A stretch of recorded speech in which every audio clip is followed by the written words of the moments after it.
So after 70 years, we finally recognized the apartheid, the brutality, the occupation, and that, well, Palestinian lives matter.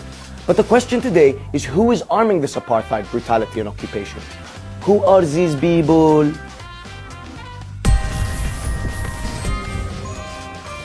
No brainer, we're starting with the US, which has provided arms to Israel every year since 1961. So that's 1961, 1962, 1963, 1964. I'm joking, I'm not going to actually count all the years. You get the point. Now, as the years pass and Israel continues committing crimes, like for instance, its proven use of white phosphorus against civilians in Gaza in 2009, you would think that there would be some restraint, but there is absolutely none. Between 2009 and 2020, more than 70% of the arms Israel bought came from the US. Money-wise, that's billions annually. To be specific, under a security assistance agreement spanning from 2019 to 2028, the US has agreed to give Israel $3.8 billion a year to spend on American-made weapons. Palestinians, in comparison, received $19 million in 2020 as part of US aid. 3.8 billion, 19 million. Interesting. Overall, since 2000, the US has actually supplied Israel with more than $58 billion in military aid and $5 billion in economic aid.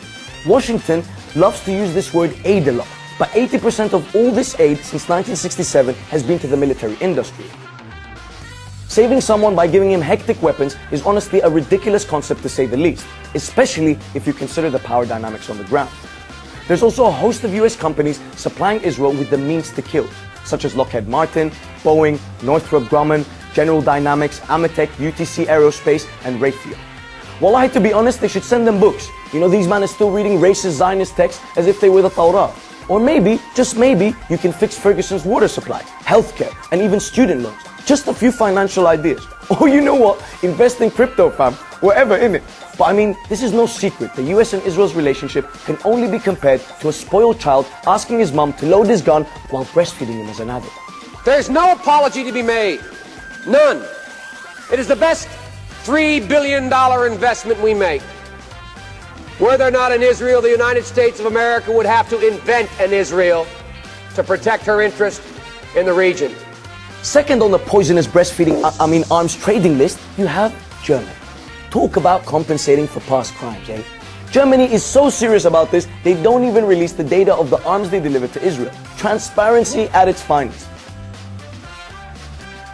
But what we do know is that Berlin has issued licenses for arms sales to Israel worth 1.6 billion euros from 2013 to 2017.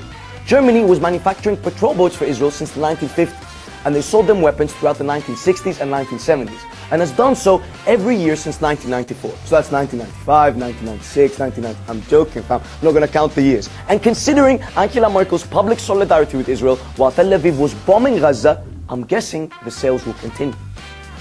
Third on the list is Italy, Italia. According to Stockholm International Peace Research Institute, Rome has provided 5.6% of Israel's major conventional arms imports between 2009 and 2020. Maybe they should also send them pizza and pasta, but they will probably steal it and say it's Israeli. Because you know, if they don't, someone else will. But besides the jokes, Italy has also had some honorable stands in this whole issue.